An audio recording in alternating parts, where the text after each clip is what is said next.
Ethiopia has been trying for a long time to build a dam, and I know it hasn't come without its political, sensitivities with Egypt and other countries that are downstream from the Nile, but it's really revolutionary what they've done, because Ethiopia wanted to build a dam that they needed to generate electricity for a region that covers how many millions of people? Well, the population of Ethiopia is over 100 million. You're right. And only, I think, just over 50% of their population have access to electricity. Yeah. And if you talk to anyone about the story of Africa, the biggest problem in Africa is that when the world is talking about technology, 600 million people out of 1.4 billion do not have electricity. Yeah.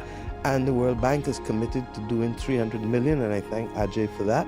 But what's happening to the other 300 million? The world has more than enough money to finance it. And the fact that they're using a dam means that they're using renewable energy that is not becoming a drag on the planet as well. But how they funded it was fascinating. That's the story of resilience. I mean, that's the most fascinating story. They asked for a loan from the International Bank.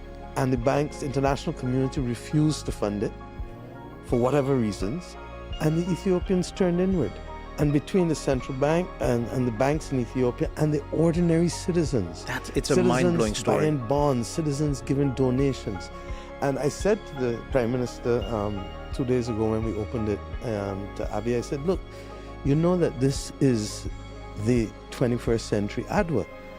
And for those who don't know about ADWA, ADWA is the battle where Ethiopia beat Italy in 1896. Nobody believed it would have happened. And Ethiopia came together, and it took them, I think, almost 2 years in the long trek, and they rose majestically. ADWA is what led to the beginning of the Pan-African movement.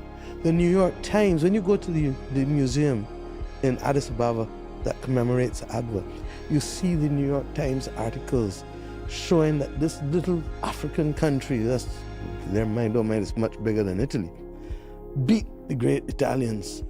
And out of this then came the entire movement that, guess what, black people can achieve something after centuries of domination and subjugation.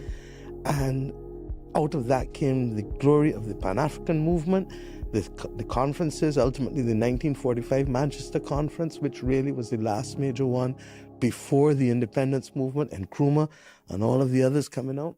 So for me, this engineering feat is the biggest dam in Africa. It's like 2 kilometers wide, 550 feet high. I mean, you have to see it to believe it. I've never seen water move at that speed. And even after they take the water that they need for the dam to generate the electricity, the overspill is coming down with a ferocity that I've never seen it. And that they could do it when the world said no. It took them 14 years, but they did it.